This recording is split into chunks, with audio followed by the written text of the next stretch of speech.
beaucoup de remous. Est-ce que vous pouvez revenir un peu sur cette assistance apportée aux populations de Tobène? Féliciter d'abord les populations de Tobène, Makadieng et Keur Maguey, dont la mobilisation a pu permettre la libération de ceux qui n'auraient jamais dû être emprisonnés. Féliciter aussi leurs avocats, féliciter aussi toutes les organisations qui se sont mobilisées, particulièrement Aar Li Ñu Bokk Tivaouane, et se réjouir de cette liberté provisoire. La lutte continue pour une liberté définitive, la lutte continue pour une indemnisation juste des terrains, mais la lutte continue surtout pour mettre à terre cette machine d'accaparement foncier. Voilà. Vous attendiez à cette liberté provisoire par rapport à cette lutte chez eux? Nous nous attendions à une liberté définitive parce que, comme je l'ai dit tout à l'heure, ils n'auraient jamais dû être arrêtés. Ceux qui auraient dû être arrêtés et jugés, ce sont les ICS. Ceux qui auraient dû être arrêtés et jugés, c'est l'État du Sénégal qui, en complicité avec des prédateurs fonciers, accapare les terres des paysans. Donc nous sommes satisfaits de cette liberté provisoire, mais nous allons continuer la lutte pour une liberté définitive. Nous allons lutter pour qu'il n'y ait plus d'autres Nengler, pour qu'il n'y ait plus d'autres Djilakh ou d'autres Tobène. Il faut surtout que les populations se mobilisent afin de changer la législation dans ce pays-là. Et pour cela, il faut arrêter les attributions de terres. Il faut faire un audit foncier national. Il faut après cet audit foncier national, il faut qu'il y ait une réforme agraire. Il faut aussi, surtout, délimiter les différentes zones afin que les zones qui sont celles des paysans ne soient pas touchées par des investisseurs ou autre chose. Les zones qui sont les zones des forêts classées ne soient pas touchées, mais aussi qu'il y ait aussi les zones pour les investissements réservés aux investisseurs privés internationaux ou les investisseurs du Sénégal. Donc tant qu'on n'aura pas délimité ces zones-là, le président Macky Sall et ses alliés continueront à utiliser le foncier de ce pays-là pour s'enrichir. Mais ils continueront à utiliser le foncier de ce pays pour financer leur campagne électorale. Alors, y a-t-il un soubassement politique par rapport à ces agissements? Il y a surtout un soubassement égoïste consistant à ce que des individus au Sénégal et en dehors du Sénégal utilisent le foncier pour s'enrichir. Mais aussi toutes les campagnes électorales, que ce soit à Thiès, que ce soit ailleurs, elles sont financées par le foncier. C'est ce qu'il faut comprendre. Aujourd'hui, le foncier constitue un instrument d'enrichissement extraordinaire. Et la classe politique de ce pays-là, depuis quelques années, utilise les terres des Sénégalais pour s'enrichir et pour se faire réélire ou en tout cas financer leur campagne électorale. Or, les terres doivent aller à ceux qui la travaillent. Et ceux qui travaillent les terres, ce sont les paysans. Ceux qui travaillent les terres, ce sont les paysannes. Voilà, monsieur Guy Marius Sagna, yaa ngi fii ci Thiès teewee rek li nga xam ne mooy àtteeb ndaw yi ak chef de village bi ci Tobène ICS ci jafe-jafe suuf ñu bëgg rek nga ñëwaat ci sa teewaay fii tey. Am mbégte ci li ñu féexalee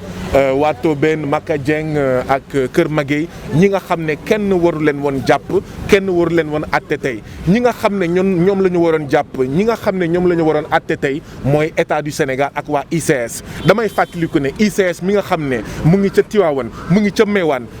lu muy rëy juróom-ñetti fukki dëkk ak juróom-ñeent juróomi nit rek ci commune Mewane ñooy liggéeyee ICS mais loolu wax dëgg yàlla.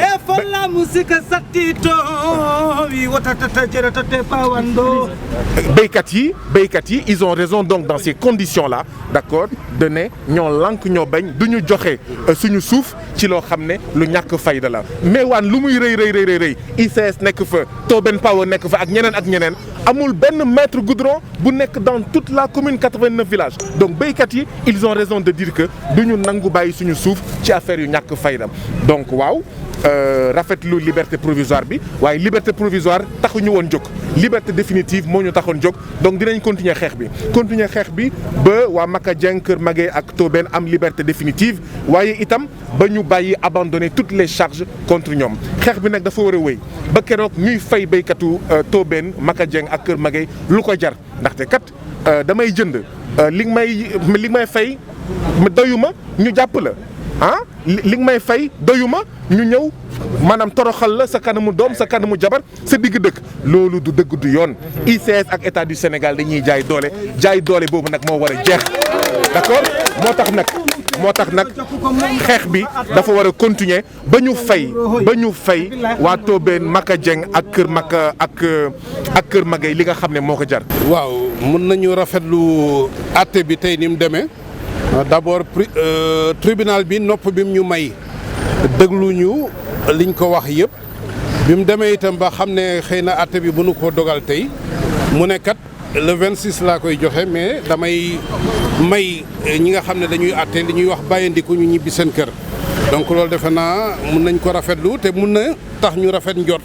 ci liy topp ci àtte bi parce que ci procès bi avocat yi jël parole yëpp won nañ d'abord ne ñi fi indi waruñu leen fi woon indi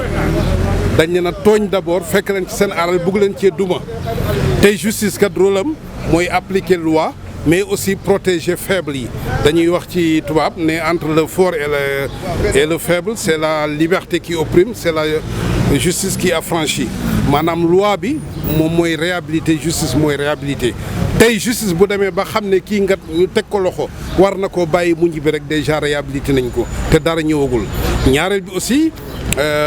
depuis constitution bi dafa am lu bees lu am Sénégal mooy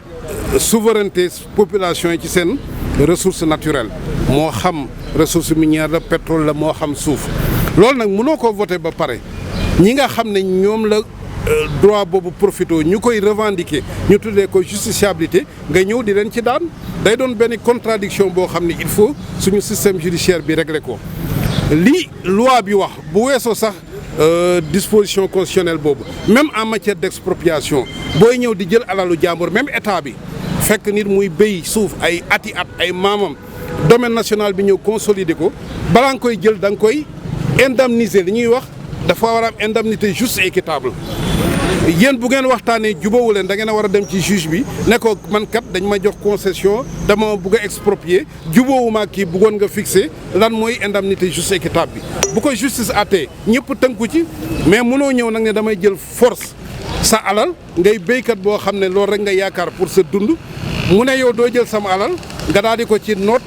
daal di ko ci bund xatal indi ko ci yoon teg ko ay tuuma ne tribunal na ko daan donc tey message boobu il fallait ñu jàllale ko amoon yaakaar nag tribunal trop ci tribunal bi parce que ay ndawoo fi rek te xamal nañ ne nag ne dëkk yi toj yëpp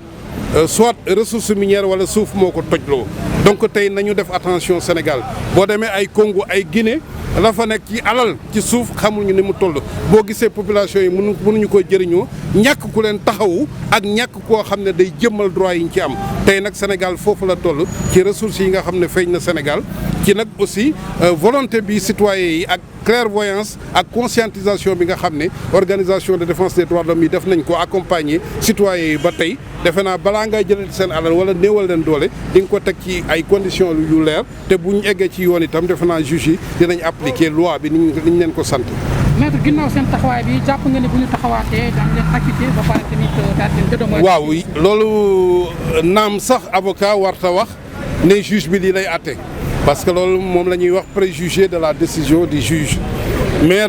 njort bi ñu ci mun a am rek mooy d'abord acte bi nga xam ne tey tribunal posé na ko ba may leen liberté mais ñaareel bi aussi article yi nga xam ne procureur moom la visé amul benn boo xam ne jàpp nañ ne mun nañ cee daan ñi ñu doon àtte tey muy article 98 bi ki nga xam ne fekkewul mun ta yàq 201 bi ki nga xam ne fekkewul mun ta gaañ force de l'ordre